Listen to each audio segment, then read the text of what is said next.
vamos para a nossa atividade de ciências hoje sobre as relações entre os seres vivos, né? Então, em especial os animais.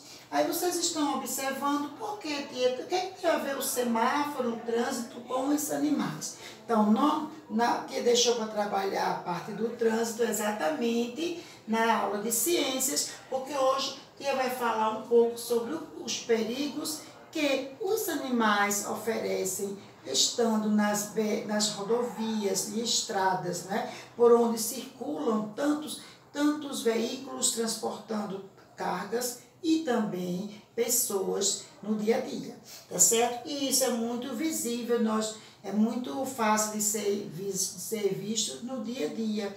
Não esses animais que estão aqui, né? Pode até aparecer, no caso, o tamanduá dele, eu já vi casos também de bichos preguiças, certo? Mas se observa muito animais como bois, cavalos, burros, e esses animais trazem riscos de perigos em acidentes, causando acidentes no trânsito.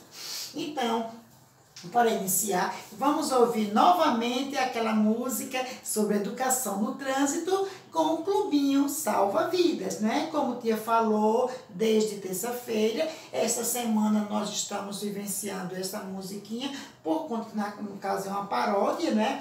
Por conta de estarmos na Semana do Trânsito, que vai terminar amanhã, no dia 25, que hoje é quinta-feira, né? Então, de 18 a 25 de setembro, comemora-se a Semana Nacional do Trânsito. Então, vamos ouvir novamente, vamos nos preparar para embalar um pouquinho o corpinho, deixar essa preguiça sair da cama, sair do sofá, levantando, estira os braços, vamos deixar a preguiça do lado e vamos lá, tá certo? Com o Clubinho Salva Vidas.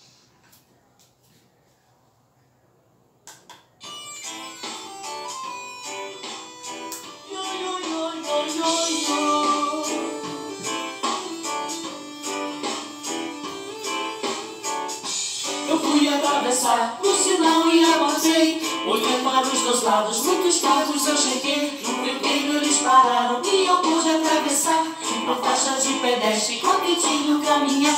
No sinal vermelho, estão parando. No sinal amarelo, estão pensando. No sinal verdinho, e vão andando. Eu tô na calçada, tô esperando. Respeite o sinal, porque senão a multa vem. A multa é pesada e é para o nosso bem. As placas e as faixas nós devemos respeitar. Por pequenas atitudes nós devemos alertar. Se papai beber não pode dirigir, é uma lei, não pode infringir. Se a mamãe beber não pode dirigir, é uma lei, não pode infringir.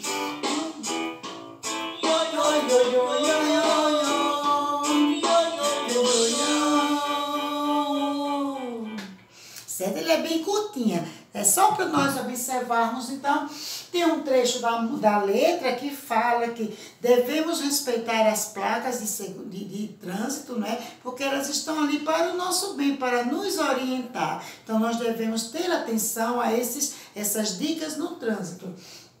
E também devemos respeitar os sinais de trânsito, no caso, nós que somos pedestres, atravessar sempre na faixa de segurança, porque aí o que a letra da música diz? Que senão a multa vem. Então, quem desrespeita o trânsito, certo? As leis de trânsito estão sujeitos, né? Então, essas pessoas estão sujeitas a receberem multa, a pagarem pela infração, ou seja, pelo erro que cometeu, desrespeitando os códigos de trânsito, tá certo?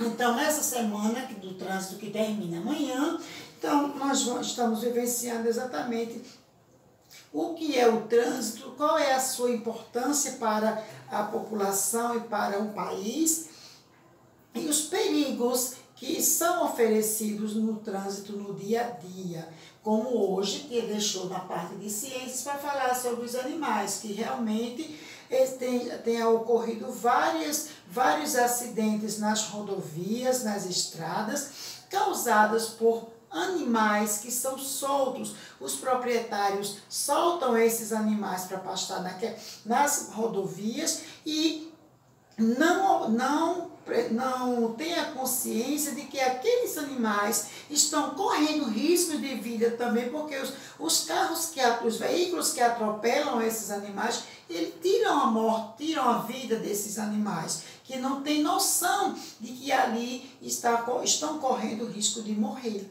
Então, por falta de consciência dos criadores que soltam seus animais, como vacas, como cavalos, burros, jumentos nas estradas para pastar. E eu já vi também casos até de cabras, certo, gente? Então, esses animais de pequeno porte, o bichinho perde a vida. Mas os animais maiores, tanto eles perdem a vida, como as pessoas que estão dentro daquele veículo, no interior daquele veículo que colidiu com aquele animal, ou seja, que atropelou aquele animal, dependendo, pode até capotar e as vidas irem embora.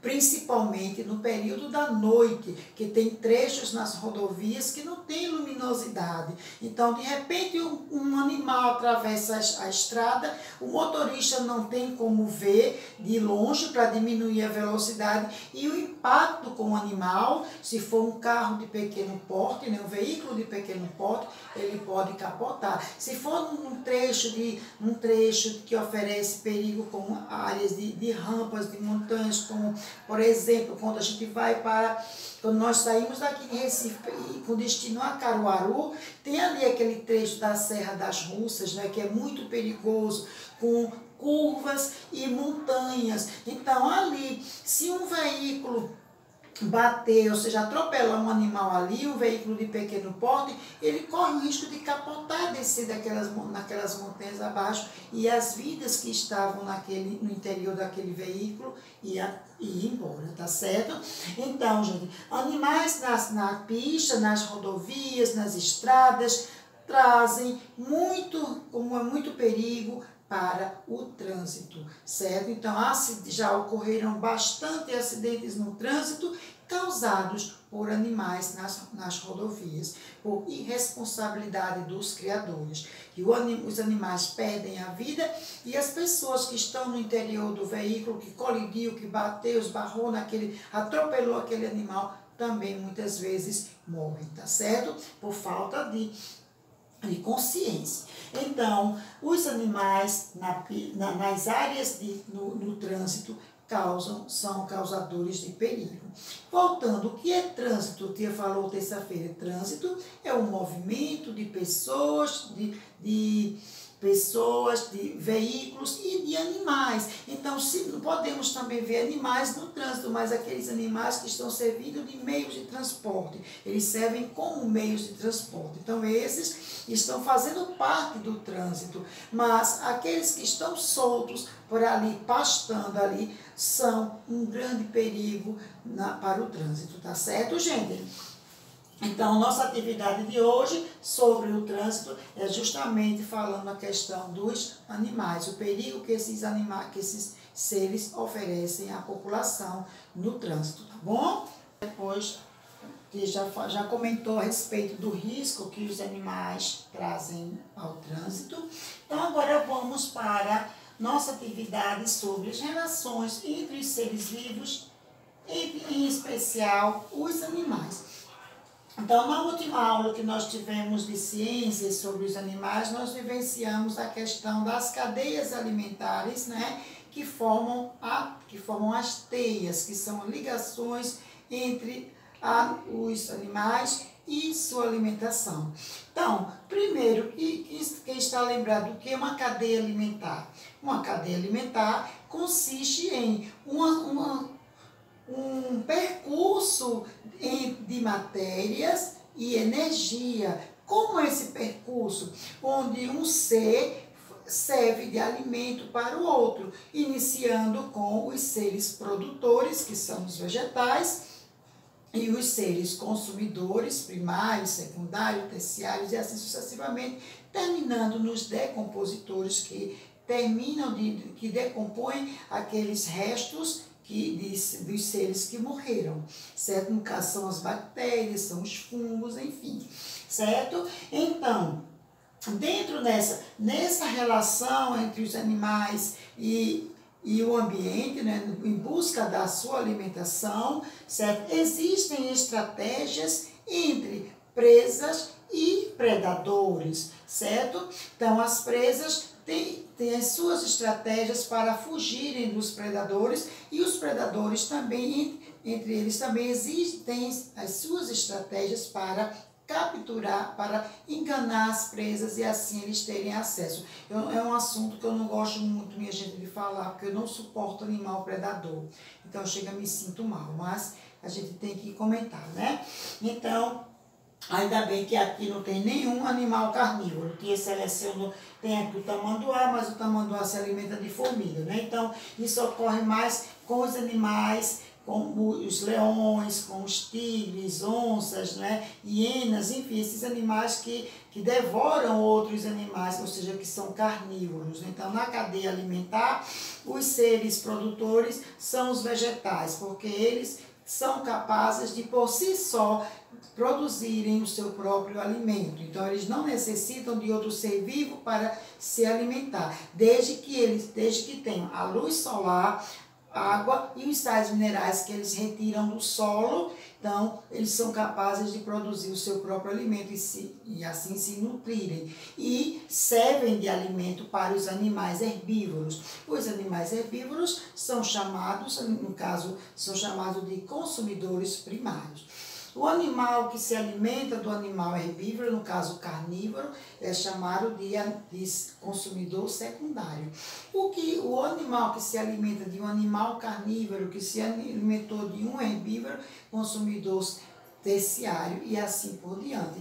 E no término da cadeia alimentar estão os decompositores, que são as bactérias e os fungos. E também existem, sem ser esses animais, como tem os abutres, os urubus, as hienas, que são animais que se alimentam de resto e carcaça de outros seres que morreram, né? Então, esses animais, eles têm uma grande importância na natureza, porque eles atuam como higienizadores do meio ambiente.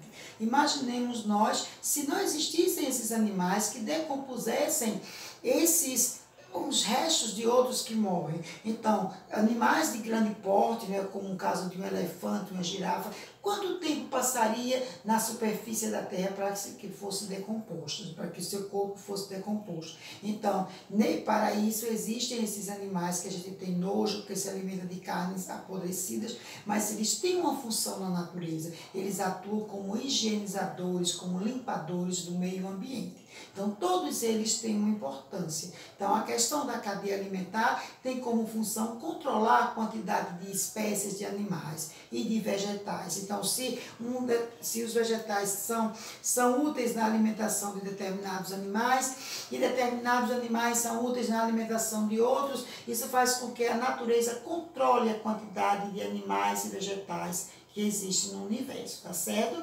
Então, eu não gosto, como eu já falei, de animais predadores, mas eles fazem parte, então é algo natural para que ocorra o controle de vidas na natureza. Então, gente, um conjunto de cadeias alimentares forma uma teia alimentar. E nesse processo, a vida prossegue no planeta Terra, tá certo? Então, a nossa atividade de ciências de hoje, no livro, páginas 61 a 64, e no livro de reforço, páginas 145 e 146, tá bom? Beijinho, até mais tarde no Meet, e com videoaula, até amanhã, tá bom? Beijos!